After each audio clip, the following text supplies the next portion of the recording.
Welcome to the Missions Podcast, the show that explores your hard questions on missions, theology, and practice to help goers think and thinkers go. I'm Alex Kochman, Director of Communications and Media for ABWE, joined by Scott Dunford, pastor of Redeemer Church in Fremont, California. And returning to the show, I've lost count. You could probably co-host it at this point. Yeah. Brooks Buser. How about that? President of Radius International. And we are coming to you from Matthews, North Carolina, Christ Covenant Church. And this is your conference, my friend. This is the Radius Missiology Conference. Yep. We try and hold an annual conference. And so this one, our brother Kevin DeYoung graciously opened up his church. He's doing the closing talk and the second talk. And so, decided to do it here. Very nice. Next year, it'll be at Grace Community. John MacArthur will be leading that one. So looking forward to that. But very cool. We're here at Matthews now, enjoying it. And how is it going so far? How are you feeling? We're halfway through day one, so I'm pretty happy with how things have gone. We haven't lost anybody. Hopefully the food's good. We'll see in a few minutes. Excited so far. Well, we're enjoying it. So I know you're thinking through all the logistics, but we're enjoying it. Feels smooth, feels seamless. Yeah.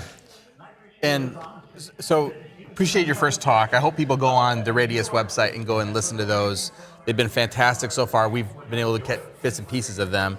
But one of the things you talked about, it was kind of by way of, but talking about your experience in the mission field, in the YembiYembi tribe.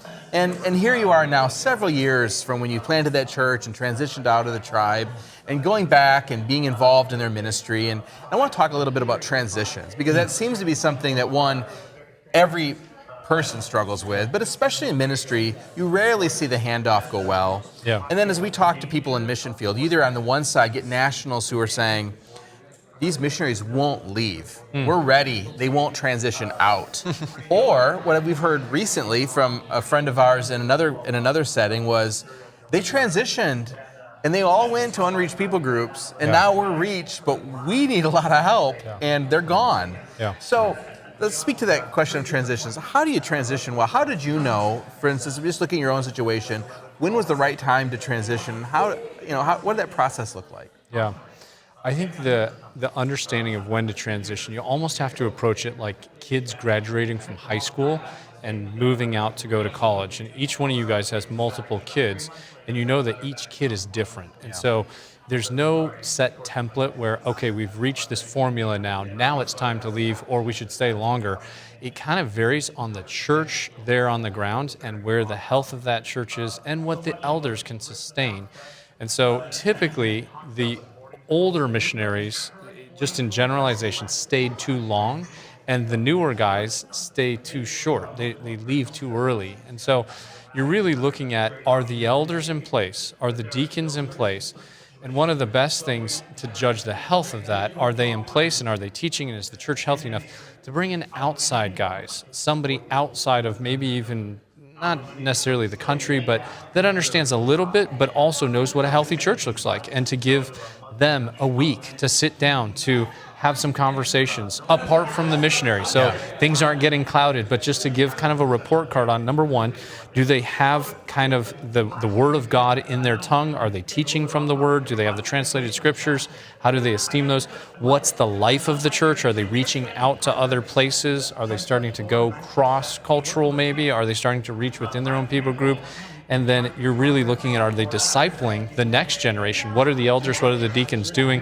Those are your three big ones that you're kind of looking at, and then you're judging off of that. And so we were blessed to have consultants come into our location twice, and they came in the first time, and they said, nah, we don't think they're ready. And the rule of thumb when you're handing stuff over, if you're handing stuff to the local church, you hand it over and you don't take it back. You take it back, and that is really, really dangerous, because now it's like, Papa says you're not ready, and it just looks really overarching, overbearing.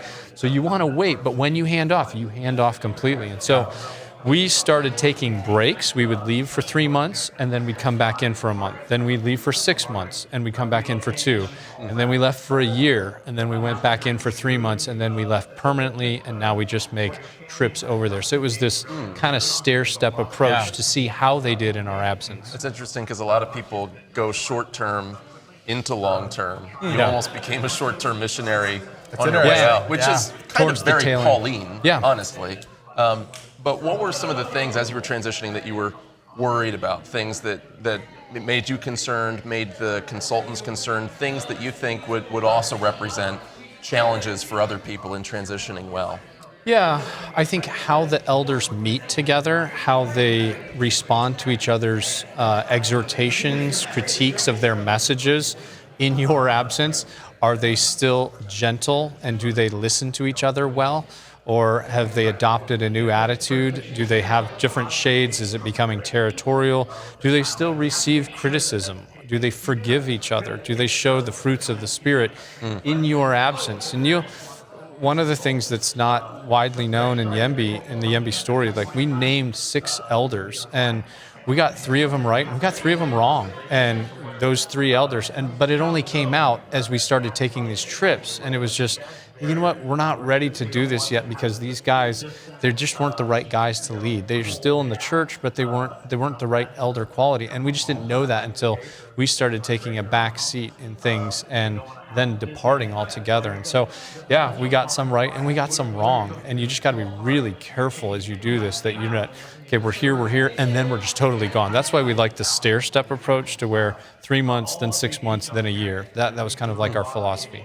I'm curious now what's your relationship like, because I know you went back in March. Yeah. You know, we've seen some of the videos, and it's exciting for us to watch it, just by extension, enjoying that joy with you guys. But what's the relationship like now? Yeah, I mean, it's almost like you're coming back in and you just have a gob of credibility, but I try so hard to be subservient to the elders there because I'm not an elder in that church anymore. And so I write ahead, and somebody brings in a typed out letter that I will send ahead, and I'll ask permission from the elders. Could I speak when I'm in there to the Sunday? And I mean, it's a foregone conclusion, but you always want to go through these so it's showing, hey, I'm subservient to the church elders as well. And then getting in there and my first priority is to meet with the elders, then with all the deacons, and then to meet the up-and-coming elders. It's a 2-year process to become an elder in our church if you've been a faithful church member. And so to meet some of the guys that are in that pipeline and to see how they're doing. And probably the most encouraging thing is to meet those guys that I had almost nothing to do with, and they are the products, and they're much better disciples than the ones that we raised up. Like they are guys, because we were doing our very best, but we weren't born in that culture, and we weren't born with that language, and there's always nuances where these guys are able to speak to things that just they know much better than we knew back in the day. What are some of the dangers of transitioning too early? Yeah. And what are some of the dangers of transitioning too late? The primary danger in transitioning too early is the church isn't ready, and the church will fall flat. People will leave the church, and you've got false teaching happening eventually. You've got different things happening that just are going to be truncating, subverting the gospel in some way. Heresies come out of that. If you leave too early and that church isn't mature, it's like sending off an immature high schooler to college. Like they just tailspin, and they end up blowing up their lives in a lot of ways.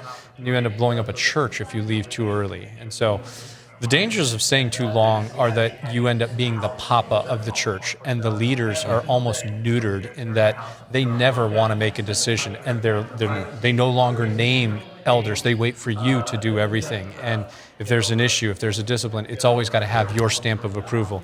You haven't created a church necessarily. You've created just a structure to where you're always going to be over it. It's more like a top-down organization. It's no longer a church. Well, there's lessons here that apply not only to missionary life, but to pastoral ministry anywhere.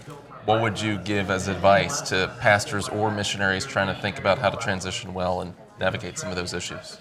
Yeah, I mean, I'm a big fan of homegrown leaders being raised up. I think if you're not discipling well in your church, then you're probably not functioning as a New Testament church is laid out. And so I think for especially charismatic, I don't mean charismatic as in charismatic gifts, but just good teachers of the word, they tend to, where are we going to find another, and Kevin's not this way, but where are we going to find a Kevin DeYoung, or where are we going to find a John MacArthur? We're all on this podcast, I know, fans of John MacArthur, and like, what will happen in that day? And are we raising up guys?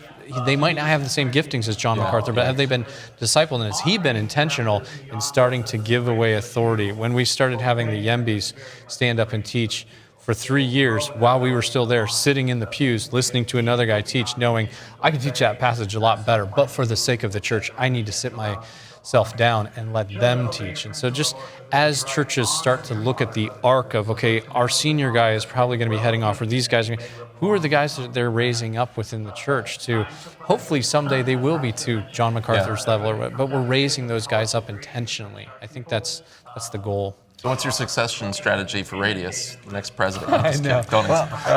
If you get a couple more minutes, I want to go back to this question because I think it relates to some of these issues all of us are kind of concerned in missiology. And I remember hearing this when I was serving in Asia, and I think there was some validity to it, but I'm tying some things together. I'll get there in a second. One of the concerns that some in missiology bring up is this idea of like, if the missionary's in the front and leading, like you were in the front and leading in the beginning at YembiYembi, that the people are going to become attached to you, and you'll never be able to leave. And as soon as you leave, it'll all fall apart. And I have seen situations where someone, was leading a church. It looked just like their church back home, and when they left, they could never find another white pastor to do it just like that guy did, and the church just always really struggled. I wonder, in listening to your story of how you transitioned out, if some of these big concerns people have about the missionaries being up front instead of being behind the scenes could be answered if the intention is known up front and if there's an intentional strategy. How intentional was your strategy in the beginning, and what kind of growing pains did the people who taught you how to do that had to go through to get to that point? Do you know anything about that background? The guys who taught me what to do? Well, I'm sure that, I know how you were trained and the way you were trained to do this transition.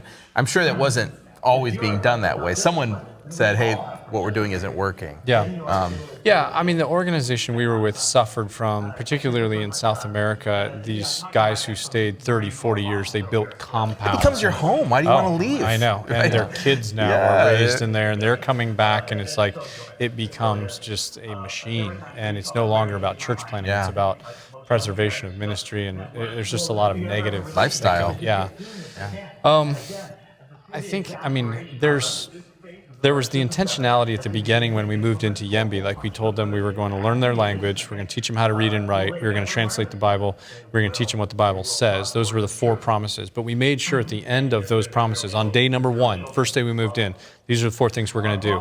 And when we're done with these things, we're leaving. We're not here forever.